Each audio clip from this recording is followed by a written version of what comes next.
You can't go out playing golf having fun. Fun. Senor, you have obviously never played Wingfoot.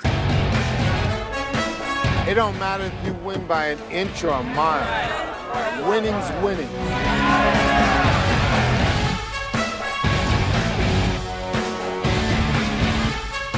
You've got to be kidding me, Vegas. On Monday night. There's my picks for this week. Now, if you want next week's picks, I can give you those by Friday. Hello, everybody, and welcome to what are we in? Divisional round here. The divisional round of the Wingfoot Locks, brought to you by Wingfoot Sports. Greg Hoyle has grown a beard. A playoff beard is in full swing now, despite a disappointing wild card weekend for him. And me, I'm just going steady. Little disappointing, but just going steady after last week's wild card picks. Greg, what's your biggest takeaway from wild card weekend? Well, first off, I've had a beard the entire time we've been doing this, so I'm not sure who you've been talking to. Not like this. It hasn't been this thick. But my takeaway is I've never had a week where I was more right with prop bets and more wrong with actual selections. And it's a good thing that I really load up on my prop bet selections and really, put some peanuts on those selections and then make the other bets a lunker. But, yeah, what are you going to do? All right. And your thoughts on the Eagles and the way that game played out? On to the next pick.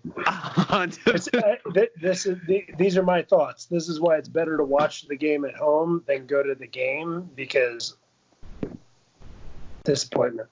Yeah. And then you can drown your misery and sorrow and actually see what's happening. All right, so with that, we will move on to tomorrow's games. That's right, we got another Saturday slate for you. The Minnesota Vikings, after they were the only team. We told you we thought they were the only team we could not see winning outright on Wild Card weekend. And in overtime, the Saints lose again. Another no pass interference call, which I don't think it was pass interference this time. But no pass interference on Kyle Rudolph as he catches it in the end zone. Another walk-off loss for the Saints, and that means Minnesota marches on to head to San Francisco to take on the 49ers. Right now, Minnesota 7-point dogs in this one. 49ers had a little time to rest, obviously, coming off that game against the Seattle Seahawks that got them the number one seed in the playoffs. So where do you put San Francisco right now, Greg, as they get ready to take on the Vikings? Yeah, my only play would be on San Francisco, with the Vikings going on the back-to-back road games and then a short week here going into Saturday, having that first game. So that's a pretty tough scheduling situation. But they're getting a lot more healthy, and so is San Fran as well. So unlike last week, I'm not going to be surprised if Minnesota plays, spunky and hangs in there and everything. But I don't really like them to win back-to-back road games where they're 7-point dogs, right? So my lean would be the Niners, but I wouldn't lay a touchdown. So I think this game is interesting for a couple reasons. One, as you said, Minnesota getting a little bit healthier. They were missing so much of their secondary. I think two of those guys are expected back for this one against the 49ers. Also, Jimmy G making his first playoff start here. You were talking about a stat on first time on quarterbacks making their first playoff start against the spread, Greg. What's the take on that going into this one? Yeah, I was saying that on Saturday last week, I was just, I don't do like the daily fantasy, but I was listening to some daily fantasy podcasts, and they were just talking about how it's like somewhere in either the high 30s or low 40s for first-time quarterbacks in a playoff game against the spread. So I heard that, and I was on the other side of it, unfortunately, last week, and I couldn't get off of what I had already selected. But it proved to be, I think we said it proved to be pretty good last week, that if you picked against, Wentz and Allen, you were in good shape. And then Tannehill, with his 72 yards, really stuck it to him. Yeah. But yeah, it's that's probably the only counterpoint that I would have. Otherwise, I do like the Niners Yeah, just because of all the rest and how healthy they are. Yeah, and when you look at it on the other side of it, right, Minnesota, there's travel and then there's what Minnesota has to do, basically making the longest possible trip, going on the road 2 weeks in a row. They were in Philadelphia last week. I'm sorry, not Minnesota. Scratch that. They were in New Orleans last week, but now they're going to San Francisco. So they've got a big trip that they're making now. And but everything else, really, there's a lot of good numbers for Mike Zimmer. That play out in this one. There's actually some good numbers, believe it or not, for Kirk Cousins, right, Greg, that play out in this one? Bad numbers. What were you saying about Kirk Cousins before? Yeah, so it's the non 1 o'clock start stat. So basically, anytime he's not starting at 1 o'clock, he's like one of the highest cover guys on 1 o'clock games on Sundays, and one of the lowest cover guys outside of that. So it goes against it, right? So that's why I wouldn't take the Vikings. And quite frankly, that's why, we shouldn't have been so obtuse with the Vikings last week and should have considered that as a play. But revisionist history. What do you think it is? He just has some chamomile before bedtime, and he's got a good bedtime routine. When the game starts at 4:30, it gets late around 7 o'clock for him. Hey, I'll tell you what, I don't blame him. I hate the Sunday slate here, the 3 whatever and then the 6:40. Oh, brutal. Yeah, it really messes with my routine. I don't do 3 o'clock games on Sunday and 6:40. Yeah, unacceptable. So, and what are you supposed to do from 1 o'clock until 3 o'clock? Exactly. I guess landscaping. Well, we've got the weather for it in the Northeast this weekend, that's for sure. All right, so in this one, I obviously lean the 49ers. I think, Greg, you would lean the 49ers in this one as well. Right. 7 points is a lot, though, obviously one of those key numbers. And obviously a little gun shy after what Minnesota did last week to the New Orleans Saints. We're moving on to the next game on Saturday, which is the Tennessee Titans, the nation's darlings, after upsetting the New England Patriots, which we may have talked about a little bit last week here on the podcast. Now they head to Baltimore to take on the Ravens, who have been undoubtedly the most dominant team this season, winning 12 in a row coming into this one. Baltimore 9.5-point favorites as they get ready to host the Titans. What's your early look on this one, Greg? You're going to do most of the talking on this one, but since we are talking about them being darlings, have you watched the video, the Barstool video with Tom Brady's face from The Wolf of Wall Street? No, but I heard about it. Go ahead for our listeners. It's just pretty funny. I mean, the New England folks are going nuts about Brady coming back, and plus one of the superimposed faces is Robert Kraft, and he gives the double pop fingers in there. So it's a funny little. You should check it out. Was this the I'm coming back, or are they're not? I'm not going anywhere. Yeah, I'm not effing leaving. Yeah. So I think that's funny. However, I have to give credit where it's due. Noah Syndergaard actually started that last season for the Mets when he was on the trading block. Oh, yeah? Yeah, and he put it out last season and on his social media, which, by the way, if you are into following people on social media, Noah Syndergaard across the board, great follow. The man is absolutely hysterical. Check him out. He might be, I think he's at Thor. I'm not actually even sure what his Twitter handle is, but go look him up. You'll find him. Anyway, so he gets credit for that first. So anyway, now Mike Vrabel and his Belichickian tactics, which I absolutely loved, him burning the clock and using Belichick's moves against him at the end of that game in New England. He's taking those to Baltimore. All right, so in this one, I think that the Baltimore Ravens have had a little bit of a cupcake schedule down the stretch. They played the Jets. They played on Thursday night, a game in which the Jets were ridiculously banged up. They had nobody on offense or defense, I think it seemed like, in that one. And that game, I think, was still a lot closer than the final score indicated. They played Cleveland in the final game of the season. I think the sandwich game might have been Cincinnati there in the middle for them. So three subpar. Obviously, we're not talking about playoff level competition for them coming into this. And then you've got Tennessee, who had to fight their way in, who 2 out of the last 3 weeks has to play the Houston Texans, who are the division leaders, and they need every single game. So they've been in playoff mode for a little while here. Look, Mike Vrabel, and I've been on Tennessee's bandwagon for a long time now. Mike Vrabel and what he's done as a head coach has been absolutely impressive to me. He gets the schemes that go into it. He gets the idea of exploiting the other team's weakness and your strength, and he took advantage of it. Greg asked me before we came on tonight how I would have felt if I had heard that Ryan Tannehill only had whatever it was, 72 yards throwing and his numbers there. But he saw how much the run was working, and he kept the ball away from the Patriots offense with Derrick Henry just feeding that beast. I think we get a little bit more of a balanced attack. Let's not forget that the Patriots had, I believe, the top-ranked defense in both scoring and yardage for the entire season. And that defense was really good. And he was going up against a master in Bill Belichick in game planning. So I think they just didn't have the horses offensively to get that one done. I think that this week they stepped down a little bit in competition. I think that Baltimore Ravens defense is a little bit overrated. I think they come in number 3 scoring on the year. But a lot of those games were blowouts. A lot of those games were you got 2 against Cincinnati, 2 against Cleveland right there. And let's not forget, Cleveland blew out the Baltimore Ravens early in the year. And they did it with a running game and just handing the ball off to Nick Chubb over and over again. Yep. I think that ultimately the Ravens are going to win this one because Greg and I talked about this earlier. We've got a kicker for the Titans who's never kicked a field goal in the 3 weeks he's been with Tennessee.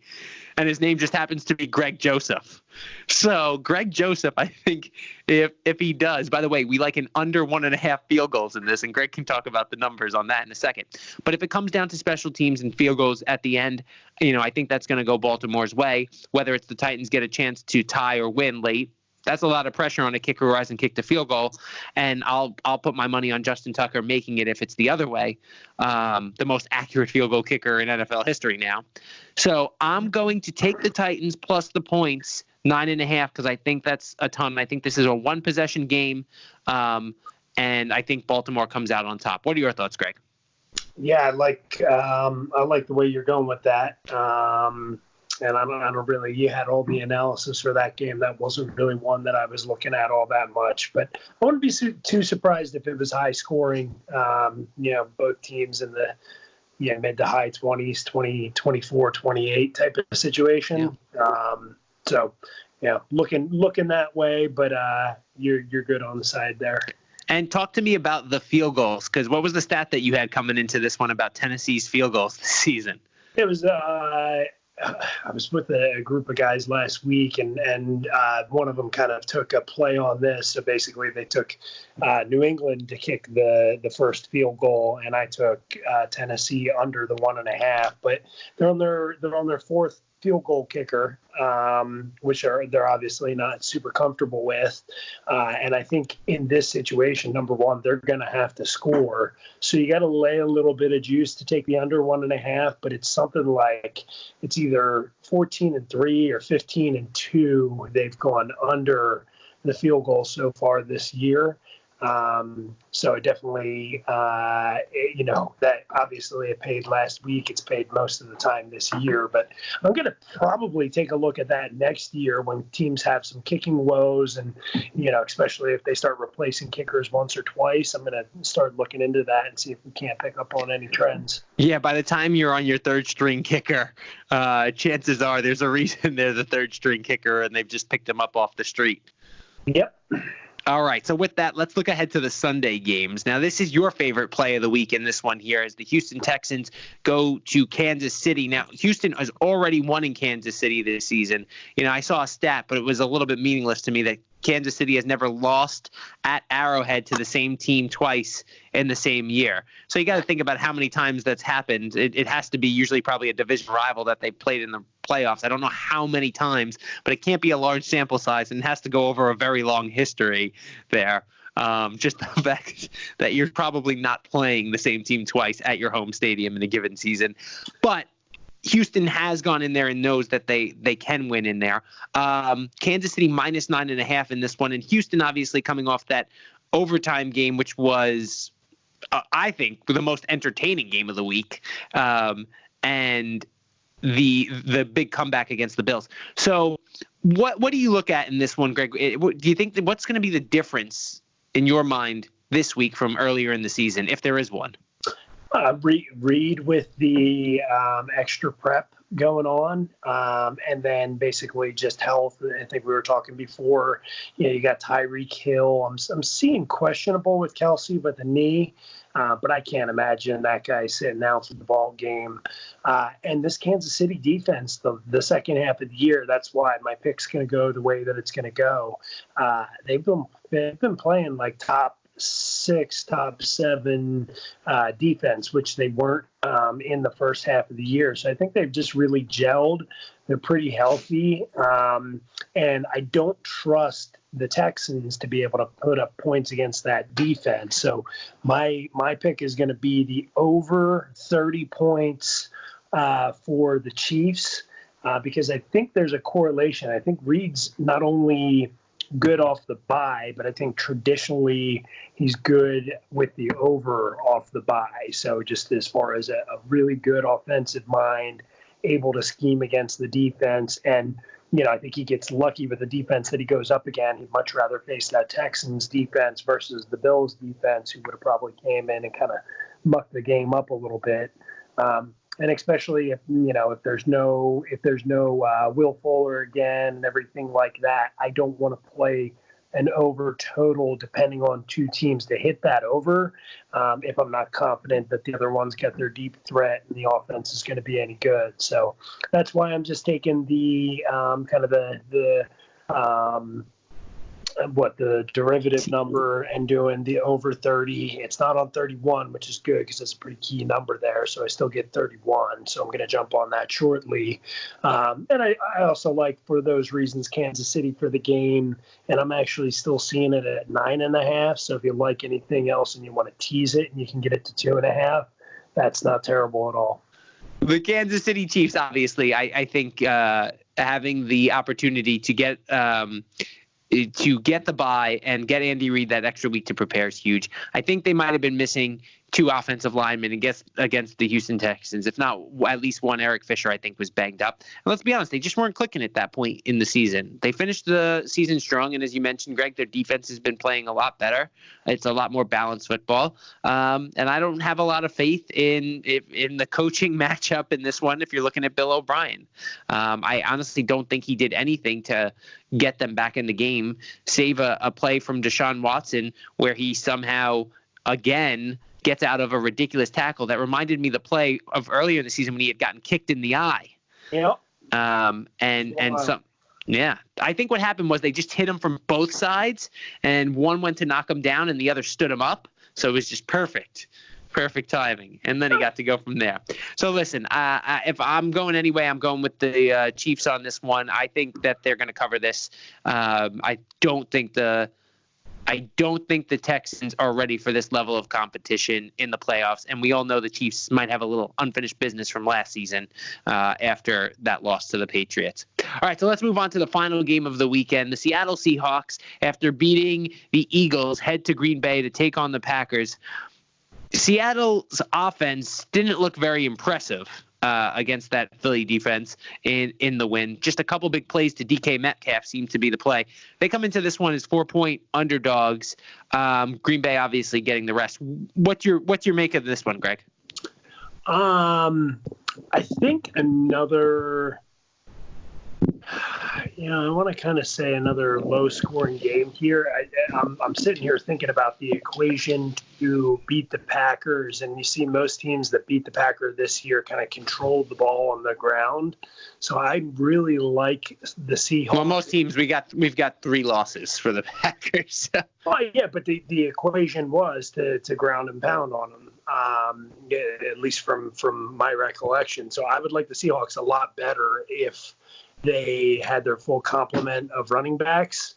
You and I were talking that they traditionally have been playing some pretty easy games, and the Packers, although 13-3, didn't blow us away in any sort of stat areas. So lean to just take the points because I'm not really feeling either way. Do you know what the weather's going to be like out there? Is there anything inclement or anything like that? Because if so, I could be swayed to the under pretty quickly. No, I know we're expecting it here on the East Coast. I don't know what the weather report's like for there as of yet. But, I think look at this, and you talked about it. Right here, snow showers, 20 degrees is expected here. On Sunday. 20 degrees Fahrenheit. That's what I'm looking. 50% chance of snow. That's what I'm seeing there. It's very interesting to me. Yeah. So, look, this offense for the Seattle Seahawks is basically as Russell Wilson goes. And I think that these two teams have had a lot in common, just in the sense that they have won so many close games down the stretch. And you want to talk about the schedule that both of them have had. Green Bay didn't look great down the stretch. They barely beat the, who was it? The Redskins. That was in Washington. They barely beat Detroit to get the bye at the end of the season, a game they needed. But if you look at it, they're a team that has been really balanced all season. And in their losses, that's what their coach McVay, right? Who's the new coach for the Packers this season? In his first young handsome gentleman. Yes, the young handsome gentleman known as the Green Bay Packers coach. LaFleur. Thanks, Matt LaFleur. Right, came from McVay's system.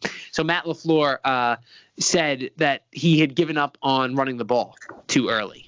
And that was in the losses. When you look at specifically the one against the Chargers, I think that was pretty evident. They abandoned it pretty quickly. And then the other game was against the 49ers, where they just absolutely got smoked against the 49ers. I think that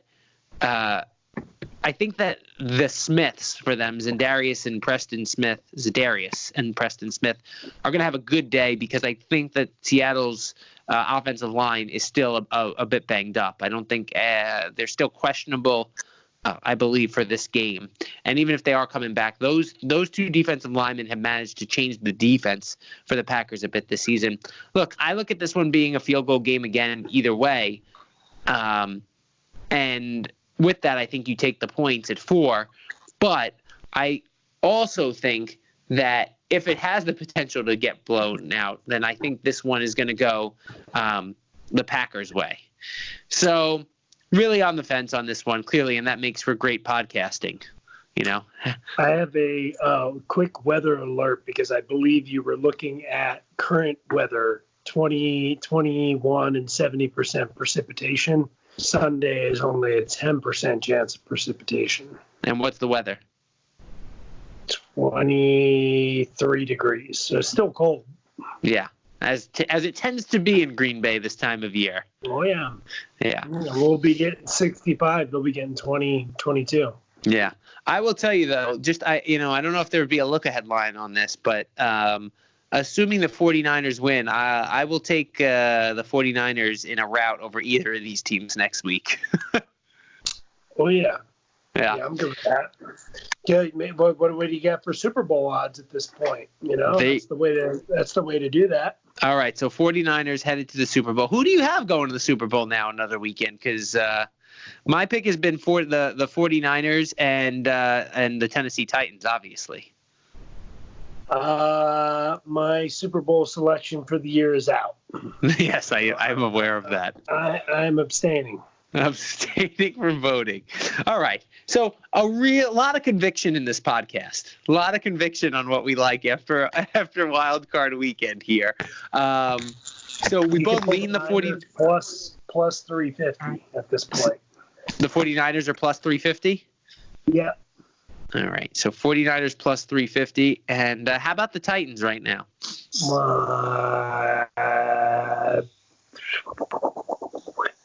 Plus 2 G's. See, now I would much prefer